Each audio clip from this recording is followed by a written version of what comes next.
Friends screen the video చూస్తున్నారు కదా! Sound అయితే మ్యూట్‌లో పెట్టాను. ఫుల్ సౌండ్‌తో వినాలనుకుంటే టెలిగ్రామ్ ఛానల్‌లో అప్‌లోడ్ చేస్తాను. టెలిగ్రామ్ ఛానల్‌లో జాయిన్ అవ్వకపోతే జాయిన్ అవ్వండి. డిస్క్రిప్షన్‌లో లింక్ ఉంది. మీరు కూడా మీ ఫోటోస్‌తో చేసుకోవాలని ఇంట్రెస్ట్ ఉంటే వీడియోని స్కిప్ చేయకుండా చూడండి. వీడియో నచ్చితే లైక్ చేయండి. మరిన్ని వీడియోస్ కోసం మన ఛానల్‌ని సబ్స్క్రైబ్ చేసుకోండి. ఆ లైక్ మోషన్‌లోకి ప్రాజెక్ట్ అయితే ఇంపోర్ట్ చేసుకోండి. డిస్క్రిప్షన్‌లో ఉంటుంది. ప్రాజెక్ట్ ఇంపోర్ట్ చేసేటప్పుడు మీకు కూడా ఇంపోర్ట్ ప్యాకేజ్ అని వస్తుంటే డిస్క్రిప్షన్‌లో వీడియో ఇచ్చాను. ఆ వీడియో చూసి చేసుకోండి. ప్రాజెక్ట్ ఓపెన్ చేసుకున్న తర్వాత ఇక్కడ పిఎన్జి ఇచ్చాను లవ్ సింబల్స్ది. అది హైడ్ చేసి ఉంటాను. ఇక్కడ కన్ను ఐకాన్ ఉంది కదా! దాని మీద ట్యాప్ చేస్తే అన్‌హైడ్ అయితాది.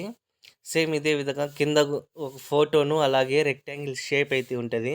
సేమ్ అదే విధంగా అన్‌హైడ్ చేసుకోండి. హైడ్ చేసుంటాను. ఇక్కడ మీకు ఒకవేళ మీకు మిస్సింగ్ ఫాంట్ వస్తే కింద లిరిక్స్ ఉన్నాయి కదా! ఇక్కడే దాని మీద ట్యాప్ చేసుకొని ఎడిట్ టెస్ట్‌లోకైతే వెళ్ళిపోయి మీకు రోబో రెగ్డర్ అని ఉంటుంది. దాని మీద ట్యాప్ చేసుకొని వ్యూ ఆల్ ఫోన్స్ మీద ట్యాప్ చేసుకోండి. 3 లైన్స్ మీద ట్యాప్ చేసుకోండి. ఇక్కడ ఇంపోర్టెడ్ అని ఉంది కదా! దానికి టిక్ పెట్టుకోండి ఆ బాక్స్‌లో. అలాగే ఇక్కడ ఇంపోర్ట్ ఫోన్స్ ఉంది కదా! దాని మీద ట్యాప్ చేసుకోండి. మీరు సెపరేట్ ఫోల్డర్ క్రియేట్ చేసుకొని డిస్క్రిప్షన్‌లో ఫౌంట్ ఇచ్చాను డౌన్లోడ్ చేసుకోండి. ఆ ఫౌంట్స్ అన్ని సెపరేట్ ఫోల్డర్‌లో పెట్టేసుకోండి. ఇంపోర్ట్ చేసేటప్పుడు ఆ ఫోల్డర్ ఓపెన్ చేసుకొని ఆ ఫౌంట్ మీద ట్యాప్ చేస్తే ఇంపోర్ట్ అయిపోతుంది. ఇక్కడ లాస్ట్‌లో ఇంపోర్ట్ అయిన ఫౌంట్ కనిపిస్తుంది. దాని మీద ట్యాప్ చేస్తే ఇక్కడ యాడ్ అయిపోతుంది. రైట్ టిక్ మీద ట్యాప్ చేసుకోండి. ఫోటో అయితే రీప్లేస్ పెట్టుకోండి. ఆ ఫోటో మీద ట్యాప్ చేసుకొని కలర్ అండ్ ఫీల్డ్‌లోకి అయితే వెళ్ళేసి స్టార్ మీద ట్యాప్ చేసుకోండి. మీరు ఎవరి ఫోటో పెట్టాలి అనుకుంటున్నారో ఫోటోస్ కూడా సేమ్ ఫోల్డర్ క్రియేట్ చేసుకొని దాంట్లో పెట్టేసుకోండి.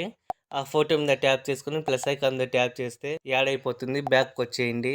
మూవ్ అండ్ ట్రాన్స్ఫర్‌లోకి అయితే వెళ్ళేసి మీ ఫోటోని బట్టి అడ్జస్ట్‌మెంట్ చేసుకోండి. ఆ పిఎన్జి ఉంది కదా! హెడ్ పైన పెట్టేసుకోండి ఫోటోని బట్టి. బ్యాక్‌కొచ్చేసి ఇక్కడ బాక్స్ ఉంది కదా! దాని మీద ట్యాప్ చేసుకొని కెమెరా ఆన్ చేసుకోండి. కెమెరాతో పాటు పైన ఫస్ట్ బాక్స్ ఉంది కదా! దాని మీద ట్యాప్ చేసుకొని ఒకసారి ప్లే చేసి వినండి. నేనైతే ప్లే చేయట్లేదు కాపీరైట్ క్లెయిమ్ వస్తుందనేసి. తర్వాత ఇక్కడ షేర్ ఐకాన్ ఉంటుంది. దాని మీద ట్యాప్ చేసుకొని వీడియో ఏ క్వాలిటీలో కావాలో సెలెక్ట్ చేసుకొని ఎక్స్‌పోర్ట్ చేసుకోండి. వీడియో నచ్చితే లైక్ చేయండి. మరిన్ని వీడియోస్ కోసం మన ఛానల్‌ని సబ్స్క్రైబ్ చేసుకోండి.